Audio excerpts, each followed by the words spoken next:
বুঝতে পেরেছি কত জঘন্য শাসন শুরু হয়েছে। এই মব সম্রাট ইউনূস, তার সময় যে শুরু হলো এই হিন্দুর উপর অত্যাচার।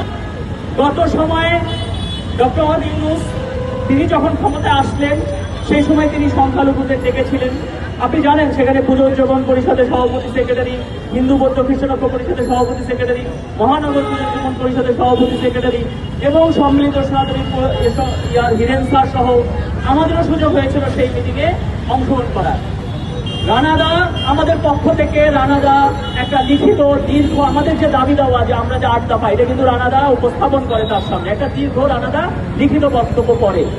আচ্ছা, পরে যখন উনি উঠে চলে যাচ্ছেন তখন আমি যখন পরিচয় দিলাম যে স্যার আমি চট্টগ্রাম বিশ্ববিদ্যালয়ের শিক্ষক, উনি অনেক খুশি হয়ে গেলেন যে উনিও চট্টগ্রাম বিশ্ববিদ্যালয়ের শিক্ষক, আমিও চট্টগ্রাম বিশ্ববিদ্যালয়। আমাকে হাত ধরে পাশের রুমে নিয়ে গেলেন, কথা হলো। আমিও আবার 8 দফা ওনার হাতে দিলাম, বললাম স্যার বিষয়গুলো দেখবেন এবং আমার সাথে তারপর একটা ছবি তোলা হলো।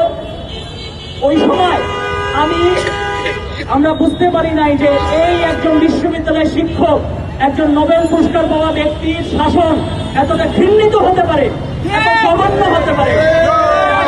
ওই দিন থেকে একটা সপ্তাহ লাগে নাই যে আমরা বুঝতে পেরেছি, মাত্র 1 সপ্তাহের ব্যবধানে বুঝতে পেরেছি কত জঘন্য শাসন শুরু হয়েছে। এই মব সম্রাট ইউনূস, তার সময় যে শুরু হলো এই হিন্দুর উপর অত্যাচার। আপনি চট্টগ্রামে দেখেন, চট্টগ্রামে কত মানুষ ঘর ছেড়ে তারা শহর থেকে গ্রামে চলে গেছে।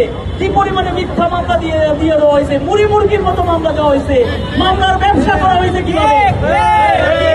আপনি দেখেন মানুষ যখন আজকে যখন আমি বলছি আমার পছন্দ দাঁড়িয়ে যাচ্ছে, এই স্মৃতিগুলো আমরা মনে পড়লে